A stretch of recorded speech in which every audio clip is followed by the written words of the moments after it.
Nyeri lutut merupakan nyeri yang paling sering dikeluhkan oleh pasien. Kenapa? Karena lutut sendiri berfungsi sebagai penahan berat badan tubuh, sehingga sangat rentan terhadap cedera. Pada Hidup Sehat Plus kali ini, saya akan membagikan tips sederhana di rumah untuk menangani nyeri lutut. Untuk mendiagnosis suatu nyeri lutut, kita harus tahu dulu komponen penyusun lutut. Karena penyusun lutut bukan hanya tulang dan sendi saja.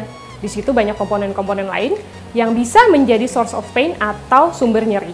Di dalam lutut sendiri ada komponen-komponen lain selain tulang dan sendi, yaitu ada ligamen yang menghubungkan antara tulang dengan tulang, ada meniskus atau bantalan yang berfungsi sebagai shock absorber, kemudian ada tulang rawan yang melapisi bagian tulang, dan juga ada cairan sendi di situ, dan ada 14 ruangan yang disebut dengan bursa.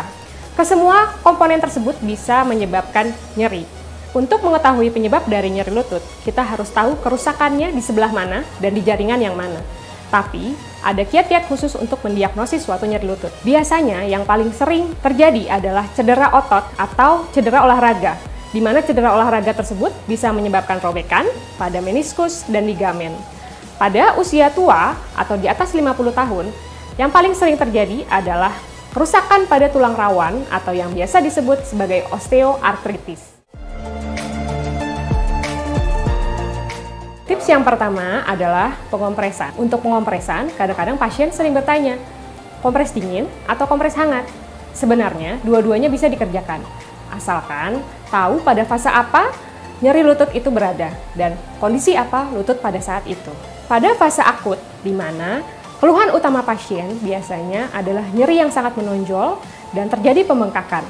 Pembengkakan yang terjadi biasanya ditandai dengan adanya warna merah, kemudian laba hangat, sehingga kita harus mengcounter hangat tersebut dengan terapi dingin. Maka, kita dapat memberikan terapi dingin dengan ice pack yang dibalut dengan handuk atau handuk yang dimasukkan ke dalam air es dan ditekankan ke dalam tempat yang bengkak selama 20 menit. Dan dapat diulang selama 3-4 jam sekali. Kemudian, yang kedua adalah kompres hangat. Kompres hangat bisa diberikan pada saat fase akut telah terlewati. Biasanya, keluhan dari pasien lebih ke kekakuan dari sendi atau kekakuan dari otot. Sehingga, yang bisa kita berikan adalah kompres hangat. Kompres hangat akan membantu melemaskan dari otot dan membantu percepatan dari pemulihan jaringan. Kompres hangat yang diberikan bisa berupa handuk hangat atau bantal panas dan diberikan sama 20 menit dan bisa diulang 3 kali sehari. Tips yang kedua yang dapat juga dikerjakan di rumah adalah latihan sederhana. Latihan sederhana kita juga harus tahu fase dari nyeri lututnya. Pada fase akut, biasanya yang menonjol adalah nyeri, sehingga pasien saat digerakkan juga akan mengeluhkan adanya nyeri. Sehingga kita punya latihan tertentu yang disebut dengan latihan isometrik. Latihan isometrik merupakan latihan yang tetap mengontraskan otot tanpa menggerakkan sendinya. Bagaimana caranya? Kita dapat menggunakan bahan-bahan yang ada di rumah, seperti handuk atau sarung. Saat ini, saya akan menggunakan sarung yang dapat dilipat seperti ini, lalu diletakkan di bawah lutut dari penderita. Kemudian, pasien dapat menekuk lutut ke arah bawah, menekan sarung yang ada di bawahnya. Pasien dapat merasakan kontraksi pada paha dengan memegang paha depan. Terasa kontraksinya? Pada saat dikontraksikan seperti ini, ditahan 6 hitungan. 1, 2, 3, 4, 5, 6. Lalu resting, lepas. Seperti ini. Dosisnya adalah 10 kali repetisi atau 10 kali pengulangan dalam satu set. Dan setnya dapat dikerjakan 2-3 set sehari dan dapat dibagi pagi dan sore hari.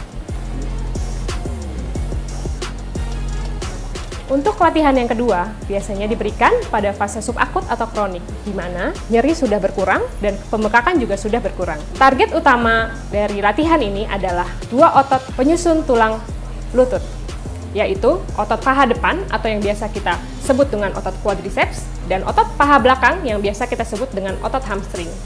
Fungsi dari latihan ini yang pertama adalah peregangan atau meningkatkan fleksibilitas atau lingkup gerak sendiri dari lutut, dan yang kedua adalah penguatan. Dari penguatan kita harapkan otot-otot penyusun tulang akan kuat dan beban ke lutut akan berkurang sehingga nantinya nyeri akan berkurang.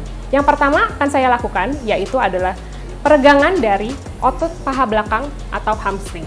Caranya bisa dua cara. Yang pertama, boleh sambil duduk. Taruh tangan di atas lutut, kemudian susuri hingga ke arah ankle. Nah, dirasakan tarikan di paha belakang, boleh ditahan selama 10 detik, dan diulang 10 kali satu setnya, boleh dikerjakan 2-3 set sehari. Namun, kita harus hati-hati.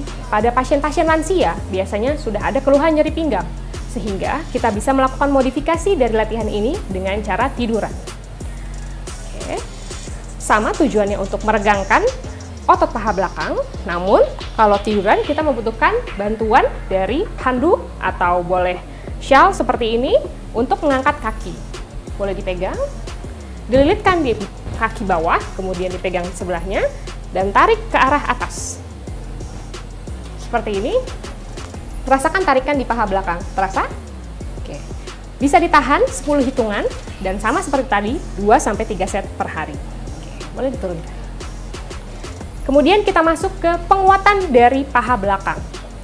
Untuk penguatan dari paha belakang, ada teknik yang dinamakan dengan bridging. Bridging ini bisa dilakukan dengan menekuk lutut seperti ini. Oke. Kemudian mengangkat pantat ke arah atas. Boleh diangkat ke arah atas. Oke. Seperti ini, ditahan dalam 6 hitungan, kemudian resting, seperti ini. Sama, diulang 10 kali satu setnya, dan boleh dilakukan 2-3 set sehari. Latihan selanjutnya adalah penguatan dari otot paha depan atau yang kita sebut dengan quadriceps. Latihan ini sangat mudah, bisa dikerjakan di kursi atau di pinggir bed. Caranya adalah dengan meluruskan lutut, diangkat ke arah atas, luruskan, dan ditahan. Rasakan kontraksi di bagian paha, terasa? Bisa ditahan selama 6 hitungan dan dibagi menjadi 10 repetisi atau 10 kali pengulangan, dibagi menjadi 2-3 set dalam pagi atau sore. Pada usia muda, biasanya gerakan seperti ini kurang menantang sehingga bisa ditambahkan pembebanan di bagian ankle. Pembebanan harus diberikan secara bertahap, boleh dimulai dari 1/4 kilo, ditambahkan 1/4 kilo apabila sudah beradaptasi. Gerakan selanjutnya adalah peregangan dari otot paha depan. Yang ini bisa dikerjakan sambil berdiri. Berdiri berpegangan kursi karena takutnya keseimbangannya terganggu. Kemudian tekuk lututnya ke arah belakang, seperti itu. Kemudian dipegang pada bagian kakinya. Dirasakan tarikan pada bagian paha depan. Terasa? Boleh ditahan selama 10 detik, kemudian resting.